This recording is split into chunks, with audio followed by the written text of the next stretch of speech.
شاعر نے کہا تھا بار دنیا میں رہو غم زدہ رہو یا شاد رہو، کچھ ایسا کام کر چلو یہاں کے بہت یاد رہو۔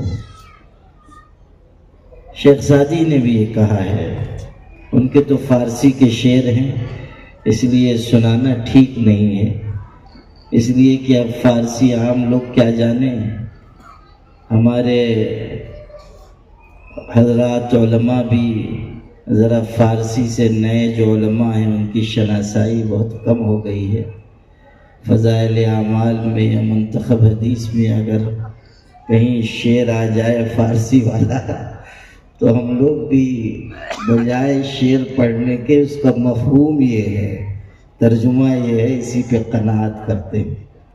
تو فارسی کا ذوق تو کمزور ہو گیا، لیکن شعر ان کا بہت خوبصورت ہے اور اس کا مفہوم بڑا دل نشین ہے۔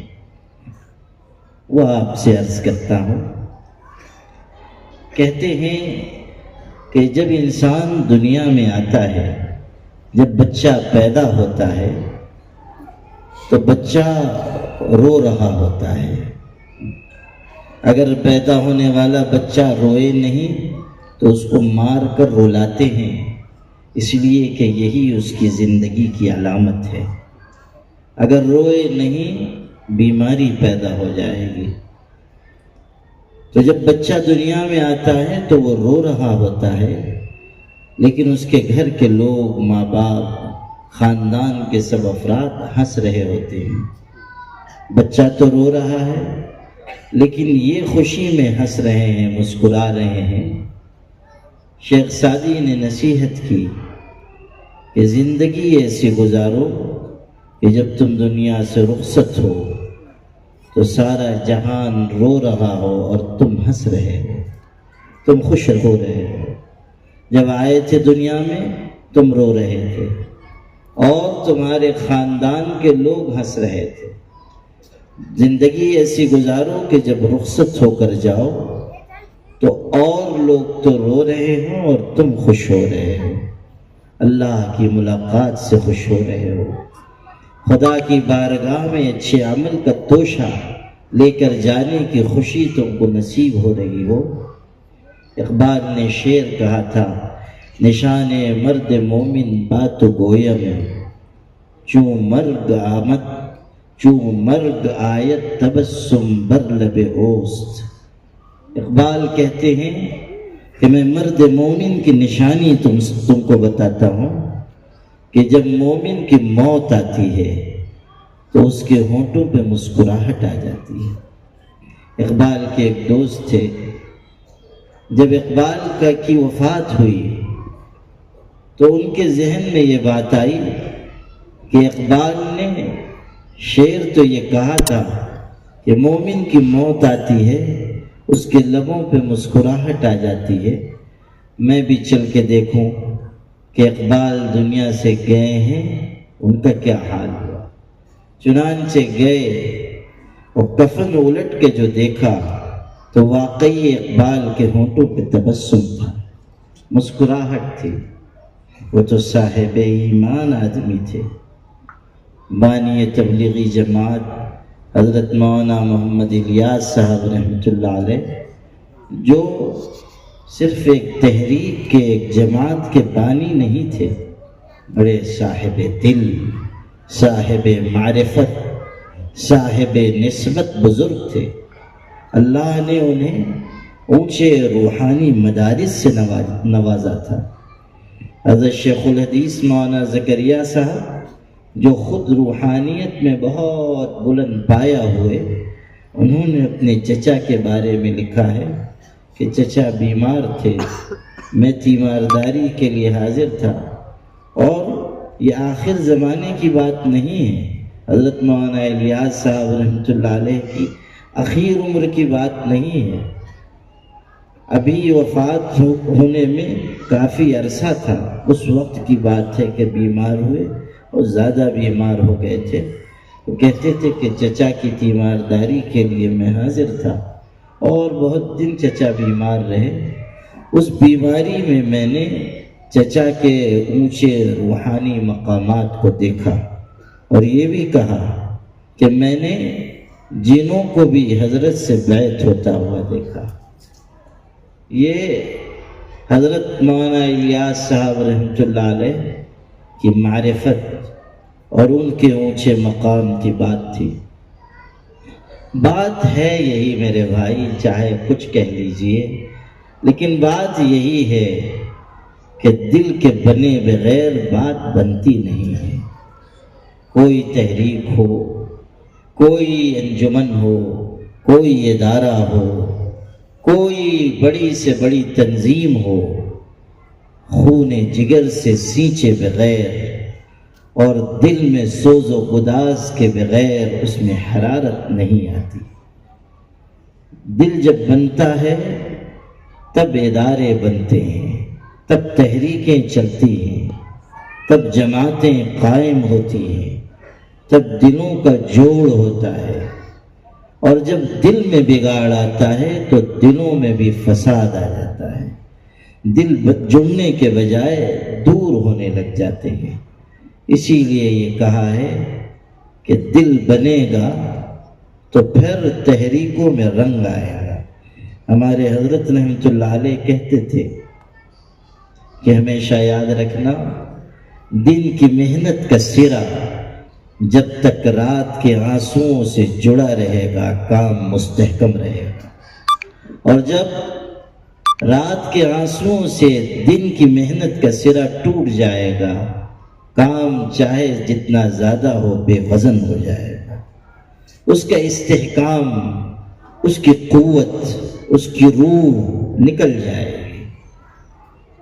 رات کی تنہائی میں انسان اپنے پروردگار کی بارگاہ میں حاضر ہو اور اس وقت راز و نیاز کی باتیں کرے، یہ ہے اصل کرنے کا کام۔ ہمارے یہاں کے ایک بڑے شاعر ہیں، ان کا بہت خوبصورت شعر ہے، ندامت کے چراغوں سے بدل جاتی ہیں تقدیریں، ندامت کے چراغوں سے بدل جاتی ہیں تقدیریں، اندھیری رات کے آنسو خدا سے بات کرتے ہیں۔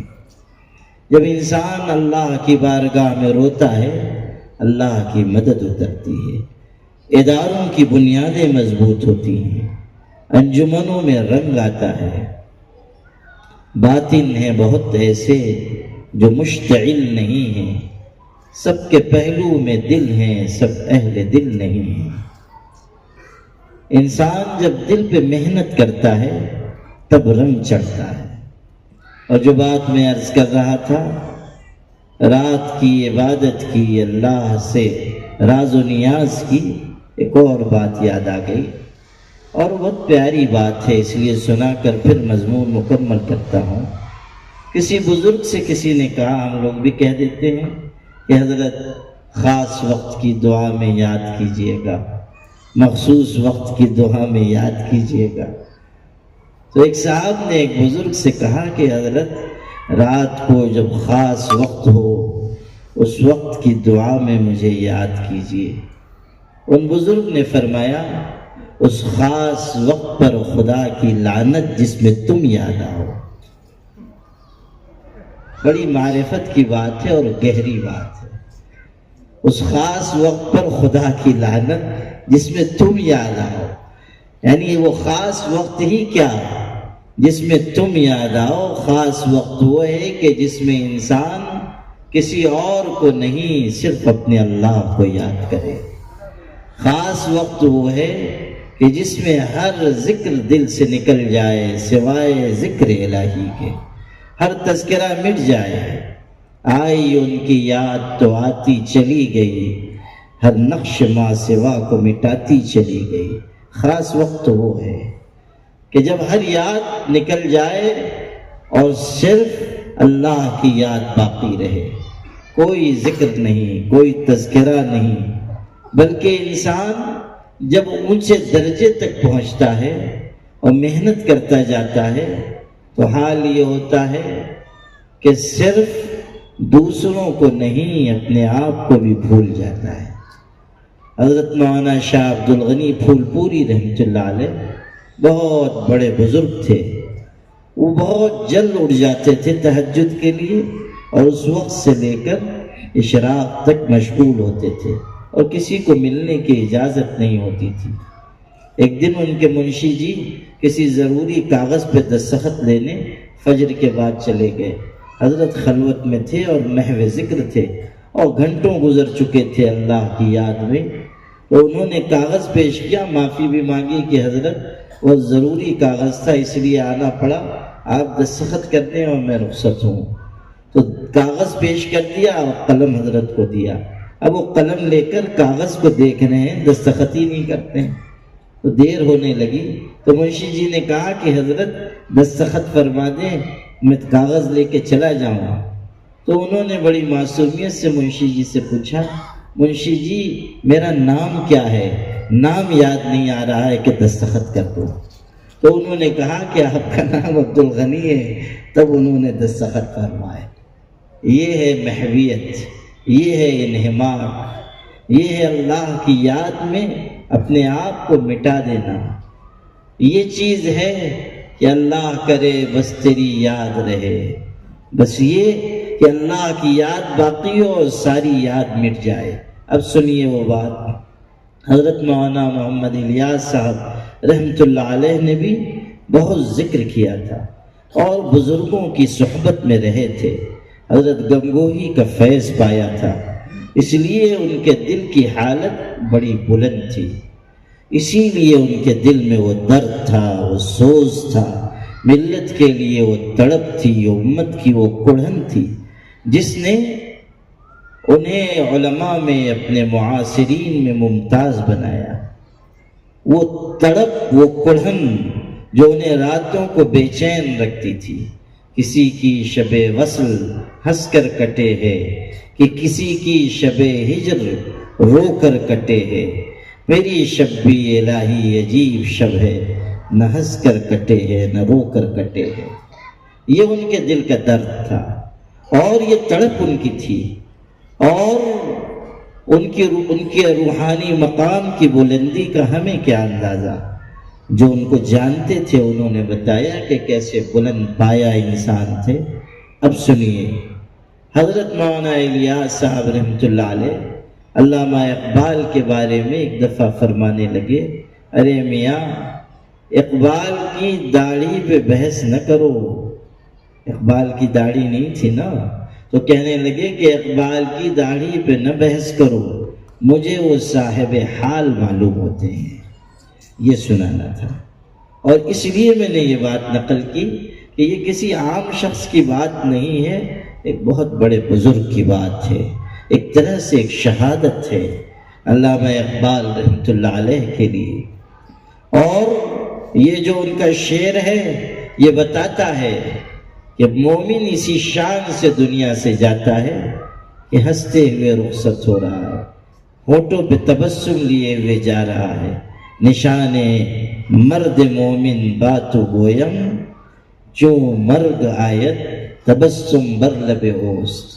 جب موت آتی ہے تو اس کے ہونٹ پہ تبسم ہوتا ہے، مرگ موت کو کہتے ہیں۔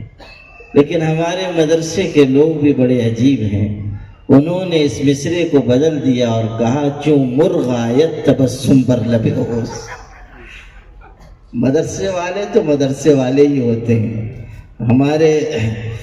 ہمارے مدرسے کے لوگوں کی ظرافت اور ذہانت کا کوئی مقابلہ نہیں کر سکتا۔ ایک حرکت کے بدلنے سے بات بدل گئی، تو کہا چوں مرغ آیت تبسم بر لب اوست۔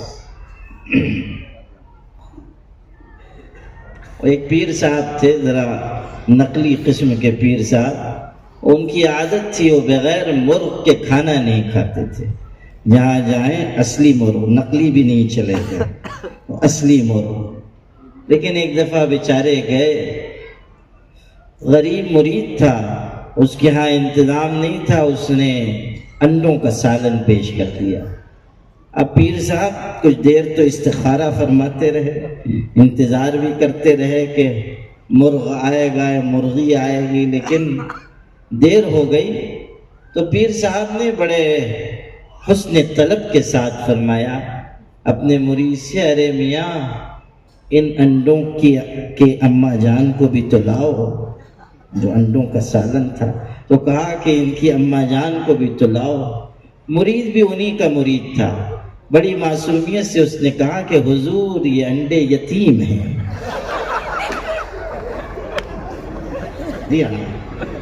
جیسا پیر ویسا مرید، جیسا راجہ ویسی پرجا، یہ ہے۔ اس نے کہا حضور انڈے یتیم ہیں، بات تمام ہوئی۔ میں نے یہ بات اس لیے شروع کی تھی کہ ہمارے ڈاکٹر رفیق صاحب ماشاءاللہ محنت کر رہے ہیں، آگے بڑھ رہے ہیں اور بڑے جذبے کے ساتھ کام کر رہے ہیں۔ ہم سب کی دعا ان کے ساتھ ہونی چاہیے، ہم سب کا تعاون ان کے ساتھ رہنا چاہیے۔ ابھی مفتی غوث صاحب نے مجھ کو بتایا اور مجھے بڑی خوشی ہوئی کہ ڈاکٹر صاحب اس دینی ادارے کو جس خلوص کے ساتھ اور اب جس جافشانی کے ساتھ اور جس جان و مال اور وقت کی قربانی کے ساتھ چلا رہے ہیں وہ لائق تحسین ہے۔ اور یہ بھی کہ یہ معاملہ نہیں ہے کہ چونکہ ہم ادارہ چلا رہے ہیں تو ہر بات میں ہم دخیل بنیں گے، ہر جگہ ہماری رائے چلے گی۔ بہت سے لوگ ہیں جو ادارے چلاتے ہیں لیکن ان کا وجود اداروں کی ترقی میں رکاوٹ بن جاتا ہے۔ جو چیز ان کی سمجھ کی نہیں ہے وہاں بھی وہ مشورہ دیتے ہیں، جو چیز ان کی ذہانت سے باہر کی ہے، ان کے شعبے سے باہر کی ہے، وہاں بھی وہ مشورہ دیتے ہیں۔ ایسے لوگ ہر جگہ ہوتے ہیں۔ ہو سکتا ہے کہ پربھنی ایسی بابرکت جگہ ہو جہاں ایسی نورانی ہستیاں نہ ہوں، میں خوشگمانی کر سکتا ہوں، اس لیے کہ پربھنی ماشاءاللہ بزرگوں کی جگہ ہے، تو کوئی ہو سکتا ہے کہ ایسا کرشمہ یہاں ظہور پذیر ہوا ہو۔ لیکن ہم لوگوں کو تو جہاں تک تجربہ ہے وہ یہی ہے کہ آپ کا میدان نہیں، آپ کی فیلڈ نہیں، لیکن چونکہ آپ سرمایہ دار ہیں، چونکہ آپ منصب دار ہیں، اس لیے آپ مولویوں کو بھی مشورہ دیں گے، سمجھے یا نہ سمجھے۔ ہمارے یہاں مالیگاؤں میں ماشاءاللہ ایک چیف ٹرسٹی صاحب مدرسے کے وہ ملاحظہ فرما رہے تھے نظام الاوقات۔ ہمارے نظام الاوقات بنتا ہے نا، وہ ٹائم ٹیبل، کون سے پیریڈ میں کون سی کتاب کون پڑھائے گا، کتنا دورانیہ ہوگا، تو پورا ٹائم ٹیبل بنا ماشاءاللہ۔ چیف ٹرسٹی صاحب نے اس کو ملاحظہ فرمایا تو اس میں ایک جگہ جو مفتی صاحب تھے ادارے کے، ان کے نام کے ساتھ کتابیں لکھی تھی، یہ کتاب یہ کتاب یہ کتاب، اور پھر لکھا ہوا تھا دارالفتہ، اور اس کا دورانیہ 2 پیریڈ لکھا ہوا تھا۔ تو دارالفتہ انہوں نے جو ملاحظہ فرمایا تو صدر مدرس کو بلا کے بڑے روب داب سے فرمانے لگے کہ سب لوگ ایک ایک پیریڈ میں ایک ایک کتاب پڑھا رہے ہیں، یہ 2 پیریڈ میں ایک کتاب کیسے پڑھائیں گے؟ دارالفتہ یہ کتاب 2 پیریڈ میں کیسے پڑھائیں گے؟ اب بتائیے آپ، یہ ہے ماشاءاللہ دارالفتہ نامی کتاب 2 پیریڈ کیسے پڑھائی جا رہی ہے، اس پہ ان کو اعتراض۔ تو ایسی ہستیاں بھی ہیں مبارک ماشاءاللہ، اور ایسے لوگوں کی وجہ سے اداروں کی ترقی رک جاتی ہے۔ جو آپ کا شعبہ ہے اس میں آپ رہیے، جو علماء کی ذمہ داری ہے ان کو کام کرنے دیجیے، اور علماء کرام کے پیچھے پیچھے چلیے۔ یہ نہیں کہ ہم علماء کرام سے بھی 2 قدم آگے چلنا چاہیں۔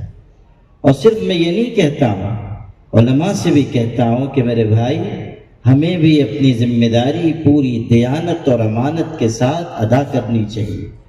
ہم بھی تدریس میں، تربیت میں، نسلوں کو بنانے میں، سنوارنے میں کوئی کمی نہ چھوڑیں، ہماری طرف سے کسی طرح کی کوئی غفلت نہ ہو۔ ابھی میں نے ذکر کیا حضرت مولانا زکریا صاحب کا، حضرت مولانا الیاس صاحب کا، ان دونوں کے پیر تھے حضرت مولانا خلیل احمد سہارنپوری رحمۃ اللہ علیہ۔ وہ مظاہر علوم میں پڑھاتے تھے، پڑھا رہے تھے، ان کے ایک رشتہ دار ملنے کے لیے آئے۔ حضرت نے جب درس مکمل کیا تو ان سے وہ ملاقات کے لیے آگے بڑھے تو حضرت جس دری پہ بیٹھ کے پڑھا رہے تھے وہ دری انہوں نے پلٹ دی اور اپنے رشتہ دار کو نیچے بٹھایا، تو انہوں نے خود بھی اٹھ گئے، دری کو لپیٹ کے رکھ دیا۔ تو ان کو ذرا ناراضگی ہوئی، کہنے لگے کہ عجیب بات ہے، کوئی آدمی آتا ہے تو لوگ چٹائی بچھاتے ہیں، دری بچھاتے ہیں، جو بچھی ہوئی تھی وہ آپ نے اٹھا دی، یہ کیا بات ہے؟ تو حضرت مولانا خلیل صاحب نے فرمایا کہ آپ ناراض نہ ہو، یہ دری مجھ کو مدرسے نے بچوں کو پڑھانے کے لیے دی ہے، رشتہ داروں کو بٹھانے کے لیے نہیں دی ہے، اس لیے میں نے دری اٹھا دی۔ آپ میرے رشتہ دار ہیں، مجھ سے ملاقات کے لیے آئے ہیں، اس لیے اس دری پہ بیٹھ کے یا آپ کو بٹھا کے میں ملاقات نہیں کرنا چاہتا، اس لیے میں نے دری اٹھا دی۔ تقویٰ دیکھیے، احتیاط دیکھیے، آپ اندازہ کیجئے کہ کتنی باریک نگاہ تھی۔ اور صرف یہ نہیں، یہ احتیاط تو اپنی جگہ، جب حضرت ہجرت کر کے مدینہ منورہ تشریف لے گئے تو جتنی تنخواہ انہوں نے مدرسے سے لی تھی پوری زندگی، اس کا حساب لگا کر انہوں نے وہ پوری تنخواہ مدرسے کو واپس کر دی۔ یہ بھی ان کی احتیاط کی بات تھی، ان کے تقویٰ کی بات تھی، ان کی دیانت کی بات تھی۔ مدارس کی تاریخ امانت کی تاریخ ہے، مدارس کی تاریخ دیانت کی تاریخ ہے، مدارس کی تاریخ تقویٰ و طہارت کی تاریخ ہے۔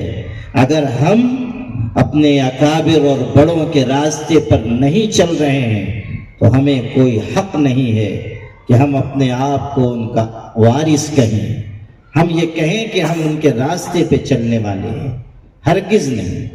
جب تک ہمارے اندر احتیاط نہیں، تقویٰ نہیں، پاکیزگی نہیں، ہمارے اندر نسلوں کی تربیت کا جذبہ نہیں، ہم اپنے بڑوں کے وارث نہیں بن سکتے۔ ہر عالم دین میں ایک فکر پیدا ہو، ایک تڑپ پیدا ہو، ایک جذبہ پیدا ہو، یہ احساس رہے کہ کوئی دیکھے یا نہ دیکھے، محتمم ناظم دیکھے یا نہ دیکھے، نگراں دیکھے یا نہ دیکھے، میرا اللہ مجھ کو دیکھ رہا ہے۔ یہ عالم دین میں، مدرس میں، معلم میں احساس آئے کہ اللہ مجھ کو دیکھ رہا ہے، وہ دیکھ رہا ہے کہ میں پڑھا رہا ہوں یا نہیں، وہ دیکھ رہا ہے کہ میں وقت صحیح استعمال کر رہا ہوں یا نہیں، وہ دیکھ رہا ہے کہ میری نیت درست ہے یا نہیں، میرا مقصد تدریس مال ہے یا معال ہے، میرا اللہ دیکھ رہا ہے۔ میرا مقصد تدریس عزت و وجاہت ہے یا اللہ کی رضا ہے، اللہ دیکھ رہا ہے۔ یہ احساس ہم میں سے ہر عالم کے دل میں آنا چاہیے۔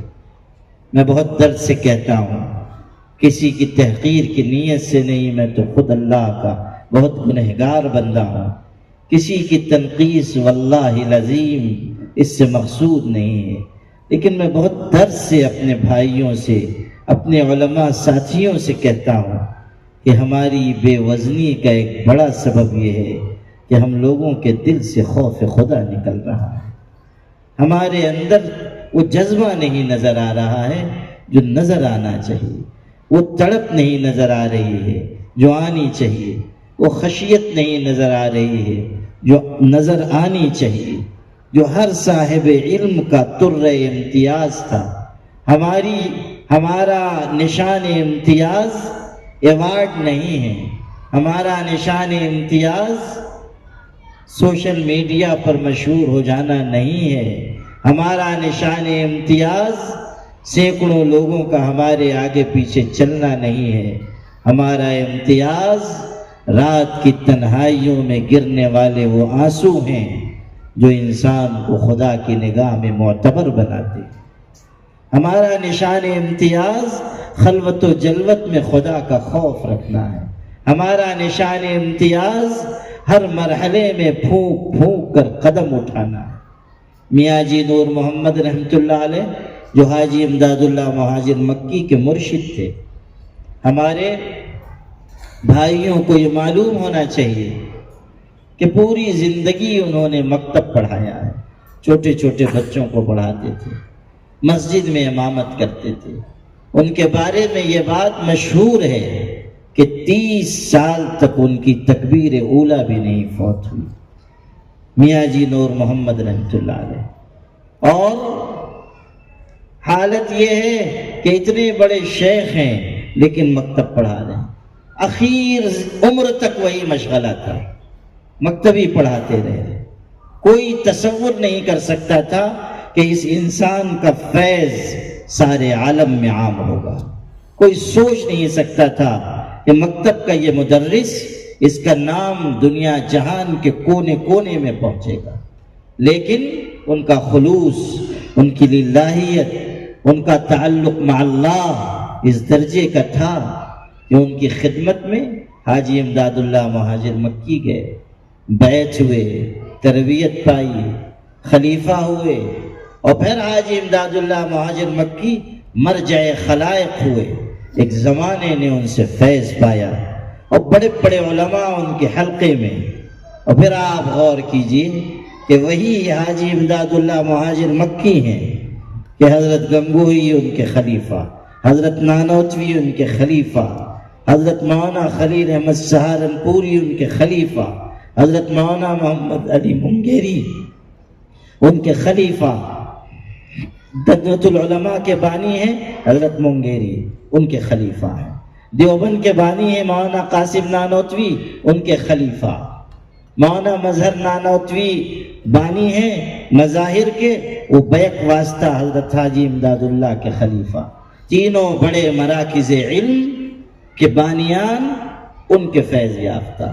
پھر شیخ الہند انہی کے سلسلے میں، شیخ الاسلام مولانا مدنی انہی کے سلسلے میں، علامہ انور شاہ کشمیری انہی کے سلسلے میں، مولانا اشرف علی تھانوی جن کا فیض سارے جہان میں عام ہوا، 1000 کتابوں سے زیادہ کے مصنف، اور جن کے خلفاء اور خلفاء کے خلفاء ساری دنیا میں پھیلے، اور انہی کے بیک واسطہ خلیفہ حضرت مولانا مفتی تقی عثمانی جو شیخ الاسلام ہیں، اور وہ 2 واسطوں سے وہی حضرت میاں جی نور محمد کے سلسلے میں وہی میاں جی نور محمد جو مکتب کے استاذ تھے۔ یہ آپ کو سنانا چاہتا ہوں کہ آپ غور کیجئے کہ بات کہاں سے چلی تھی اور کہاں پہنچی۔ سارے عالم میں آج میاں جی نور محمد کا فیض پہنچ رہا ہے، حالانکہ وہ ایک چھوٹے سے گاؤں کی چھوٹی سی مسجد کے امام تھے اور مکتب کے استاذ تھے۔ اللہ تعالیٰ دل کو دیکھتا ہے، اللہ تعالیٰ اپنے بندے کی نیت کو دیکھتا ہے۔ کہاں تک بات پہنچی آپ اندازہ کیجیے۔ اور ایسا نہیں کہ کوئی معمولی آدمی تھے، وہ چاہتے تو بہت مشہور ہوتے، لیکن گمنام رہنا چاہا، مکتب میں مشغول رہنا چاہا، معمولی آدمی نہیں۔ سن لیجیے کیسی زبردست روحانی شخصیت تھی ان کی۔ مکتب پڑھا رہے تھے، بچوں کو، چھوٹے چھوٹے بچوں کو پڑھا رہے ہیں، اور کچھ لوگ آئے، بیعت ہونے کے لیے آئے، تو حضرت ان کو حجرے میں لے کر گئے، بچوں سے کہا حضرت تم لوگ پڑھتے رہو، میں بھی آیا، اور حجرے میں گئے اور بچوں کو، وہ جو آئے تھے بیعت ہونے والے، ان کو بیعت کیا۔ اس کے بعد آنکھ بند کر کے توجہ دینے لگے، مریدین بیٹھے ہیں، آنکھ بند کر کے ذرا توجہ ڈالنے لگے۔ تو بچے ہی ہوتے ہیں، طالب علم تو طالب علم جیسی مخلوق کائنات میں پیدا نہیں ہوئی، عجیب، ایک سے ایک ماشاءاللہ۔ ہم لوگ تو سب مدرسے میں پلے بڑے ہیں، خوب تجربات ہیں۔ میں مدرسہ اشرف المدارس ہردوئی میں پڑھتا تھا، وہاں بہت نظم و ضبط حضرت شاہ ابرار الحق صاحب کے زمانے میں نے پڑھا ہے، اور حضرت مجھ پہ بڑے شفیق بھی تھے۔ میں چھوٹا سا تھا، حفظ کر رہا تھا، ہمارے خاندانی تعلقات تھے ان سے۔ حضرت شاہ ابرار الحق صاحب رحمۃ اللہ علیہ کے ہاں بڑے ضابطے، نماز کی بڑی پابندی، سنتوں کا بڑا اہتمام۔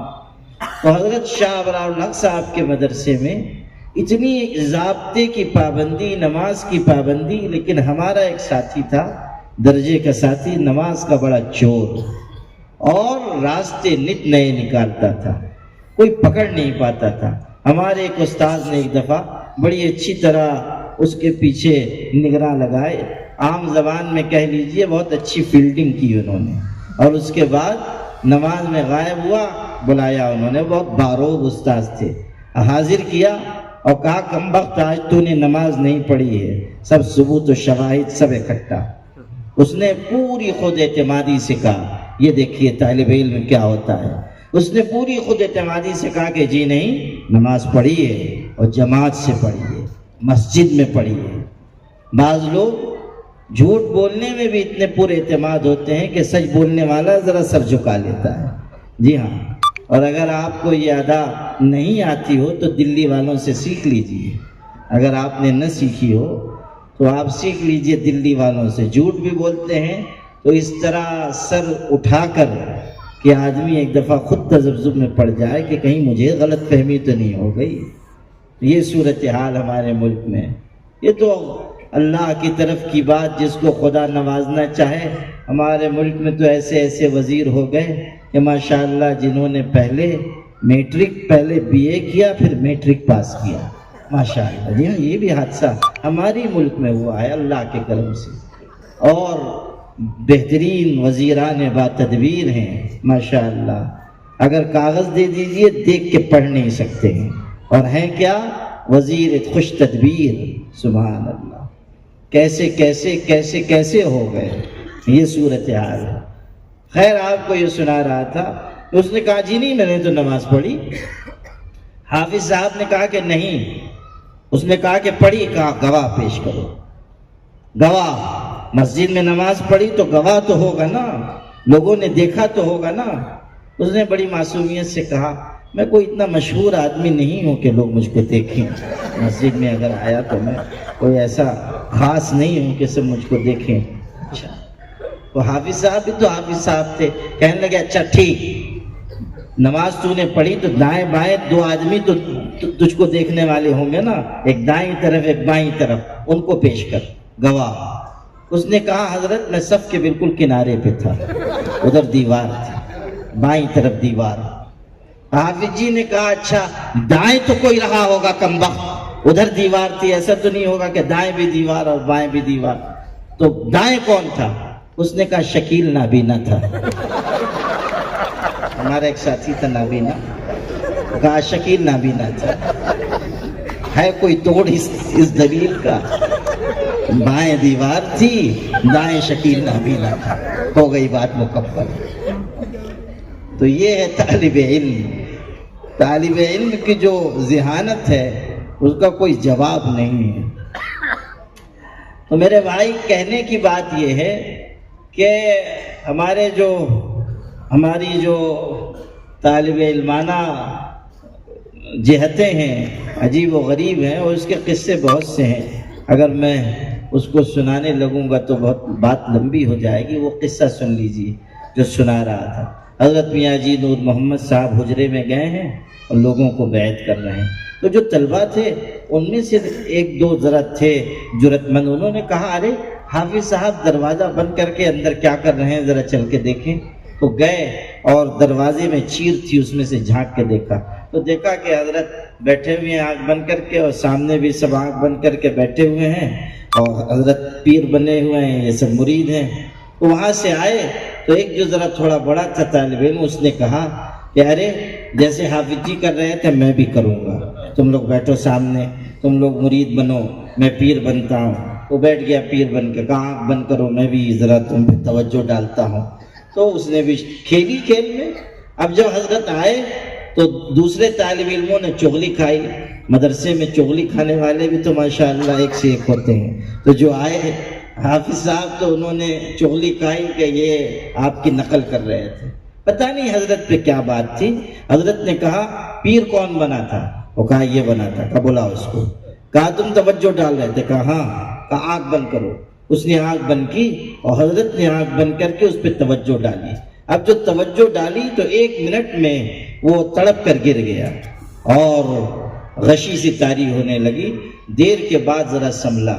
اب سنیے، وہ شخص جس پر بچپن میں 1 مرتبہ حضرت نے توجہ ڈالی تھی، وہ شخص اپنے بڑھاپے میں کہتا تھا کہ حضرت نے مجھ پر توجہ ڈالی تھی، میرا بچپن تھا، لیکن اس ایک توجہ کا اثر آج تک یہ ہے کہ میں اپنے گھر میں ہوتا ہوں، گھر کے اندر کے کمرے میں، اور میرے گھر کے صحن میں نیم کا درخت ہے، میں گھر کے اندر سے اس کے پتوں کو ہلتا ہوا دیکھ لیتا ہوں۔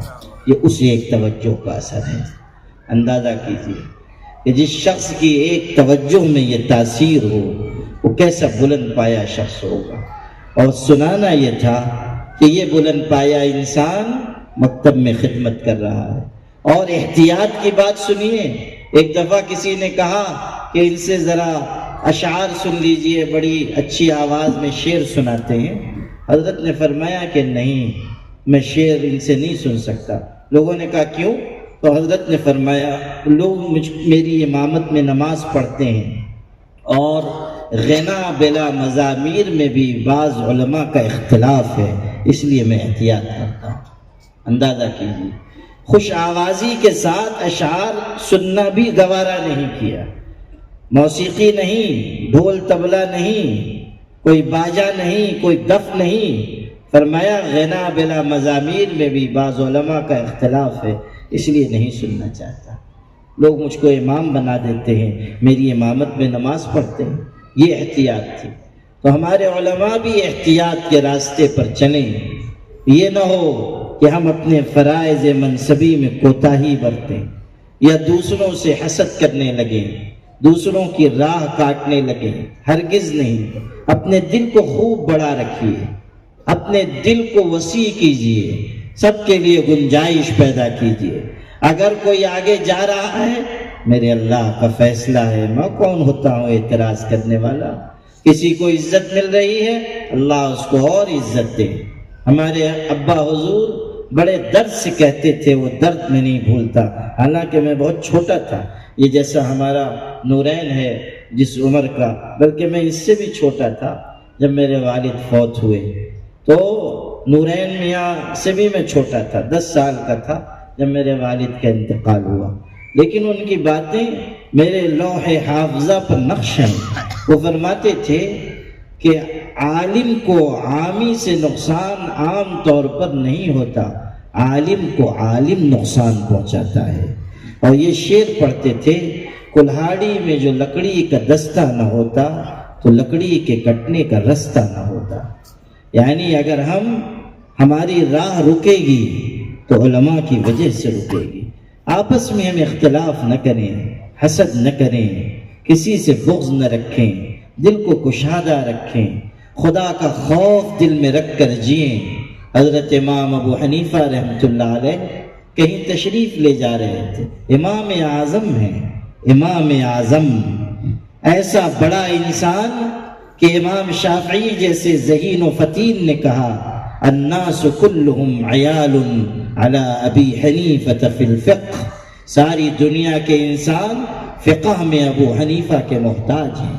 جب انتقال ہوا اور سیدنا عبداللہ ابن مبارک رئیس المحدثین وہ ان کی قبر پر حاضر ہوئے، آنسوؤں سے رو پڑے۔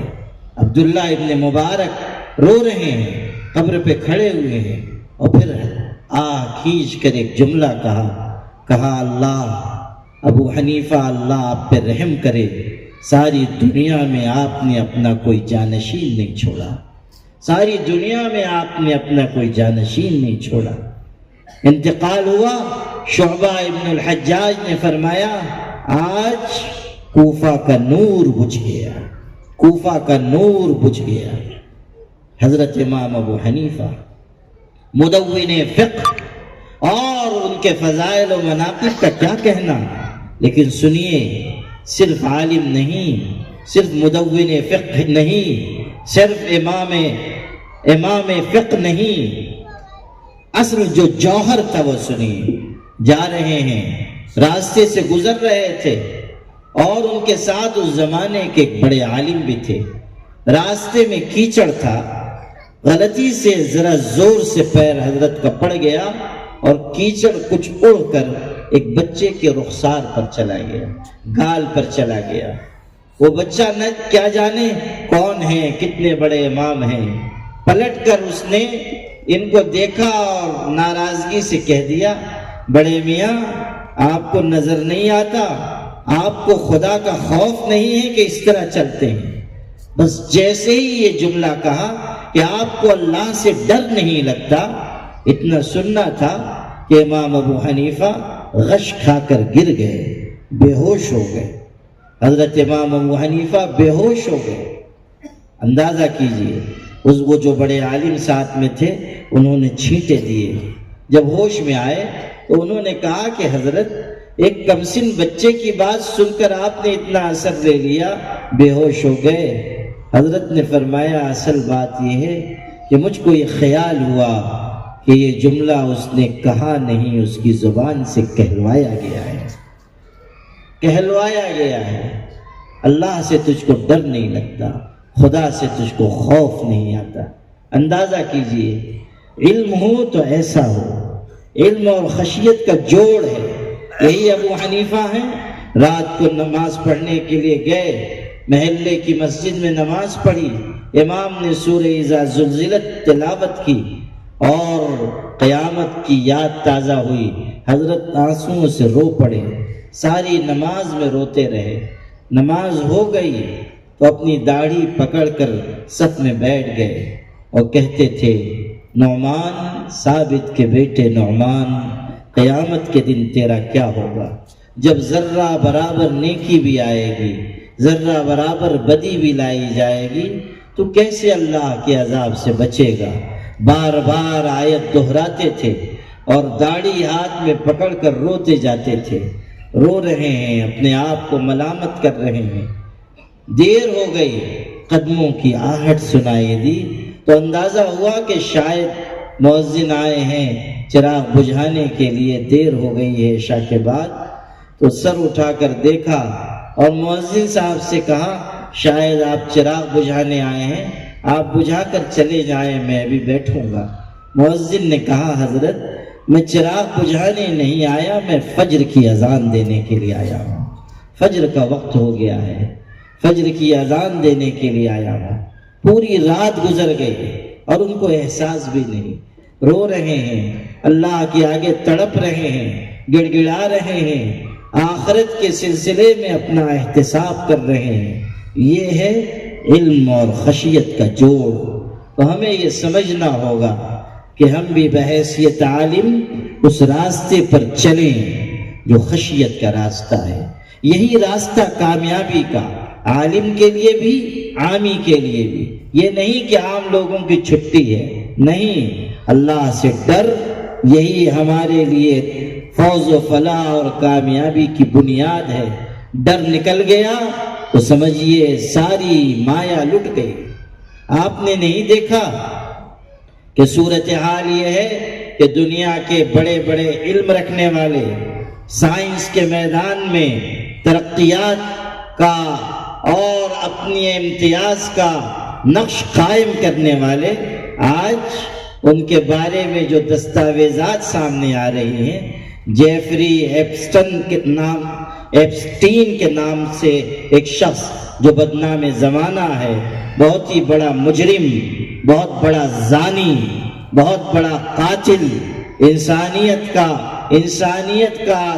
بہت بڑا سفاک مجرم، اس کے دستاویزات ہیں۔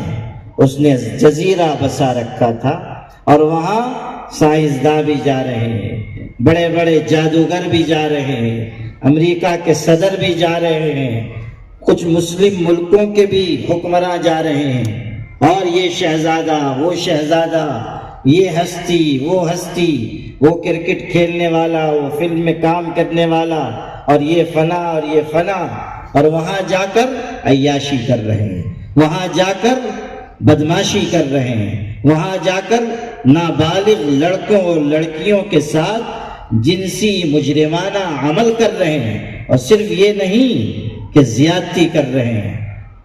اتنی دردناک بات ہے کہ اس کو نقل کرنے میں بھی جسم کے رونگٹے کھڑے ہو جاتے ہیں کہ انہی بچوں اور بچیوں کو اپنے شیطانوں کے قدموں میں لے جا کے خون میں نہلا رہے ہیں، قتل کر رہے ہیں، ان کو پکا کر کھا رہے ہیں، ان کو جلا رہے ہیں اور جلا کر کھا رہے ہیں، پکا کر کھا رہے ہیں، یا کچا گوشت ان کا چبا رہے ہیں۔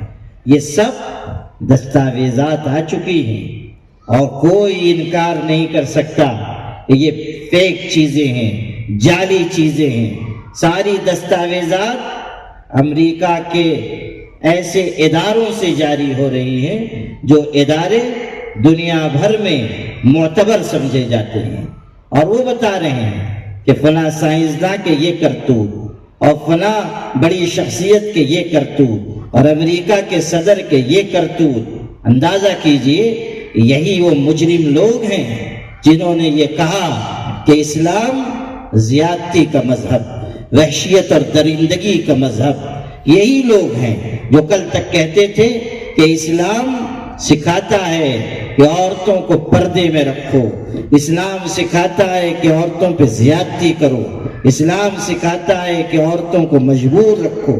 یہی وہ درندے ہیں جو کل تک کہتے تھے کہ اسلام کم عمری کی شادی کی اجازت دیتا ہے اور اس طرح وہ لڑکیوں کو پر زیادتی کرتا ہے۔ آج ان سے پوچھنے کے لیے ہمارے پاس ایک ٹھوس بنیاد ہے کہ تمہیں کم عمری کی شادی پہ اعتراض اور تمہارے کرتوت یہ کہ تم نابالغ لڑکیوں کو مار رہے ہو، قتل کر رہے ہو، ان کا گوشت پکا کر کھا رہے ہو اور اپنے آپ کو دنیا میں مسیحائے انسانیت بتاتے ہو۔ تم کو کیا منہ ہے کہ تم اسلام کی تعلیم پہ اور اسلام کے صاف شفاف کردار پہ انگلی اٹھاؤ؟ آج ساری دنیا یہ جان لے کہ جو اسلام کا نظام ہے وہی دنیا کے لیے قابل عمل ہے، جو اسلام کا نظام ہے وہی سب سے مستحکم ہے، سب سے مضبوط ہے، سب سے مؤثر ہے۔ اور میں آپ سے ایک بات کہتا ہوں، اسے حاصل اجلاس سمجھ کر لے جائیے کہ دنیا چاہے کتنا ہی لمبا سفر کر لے، ترقیات، ایجادات، اکتشافات، دنیا میں سائنس اور ٹیکنالوجی کا جتنا عروج ہو جائے، لیکن یاد رکھیے دنیا کو اپنے لیے جائے پناہ اگر کہیں مل سکتی ہے وہ صرف ایک جگہ ہے، اور وہ محمد عربی صلی اللہ علیہ وسلم کا آستانہ ہے۔ دنیا چاہے کتنا لمبا سفر کر لے، اسے بالآخر آستانہ محمدی پہ سجدہ ریز ہونا ہے۔ ساری انسانیت کی فلاح اگر ہے تو حضور کے قدموں میں ہے۔ تیری معراج کے تو لوح و قلم تک پہنچا، میری معراج کے میں تیرے قدم تک پہنچا۔ یہی اصل حقیقت ہے۔ دنیا کے لیے کامیابی اسی میں ہے کہ وہ لوٹ آئے پاک پیغمبر کی طرف، اسلام کے نظام کی طرف۔ اسلام کا نظام ہی ساری انسانیت کے غموں کا مرہم اور اس کے زخموں کا مداوا ہے۔ یہی اصل حل ہے، اس کے علاوہ کوئی حل نہیں۔ اس لیے ہمیں آج پوری خود اعتمادی سے دنیا میں کہنا چاہیے کہ جن چیزوں پہ تم اعتراض کرتے ہو نہ وہ تمہارے اعتراض معتبر نہ تم معتبر۔ یہ نتیجہ ہے، یہ جو کالے کرتوت انجام دیے گئے یہ نتیجہ ہے اللہ کے خوف کے دل سے نکل جانے کا۔ یہ جو کالے کرتوت دنیا انجام دے چکی اور دے رہی ہے نتیجہ ہے خشیت سے محرومی کا۔ جب ایمان ہوگا، خوف ہوگا، حیا ہوگی، شرم ہوگی، تب انسان برائی سے بچے گا۔ اور اگر انسان کے دل سے حیا نکل گئی پھر کوئی اسے گناہ سے نہیں بچا سکتا۔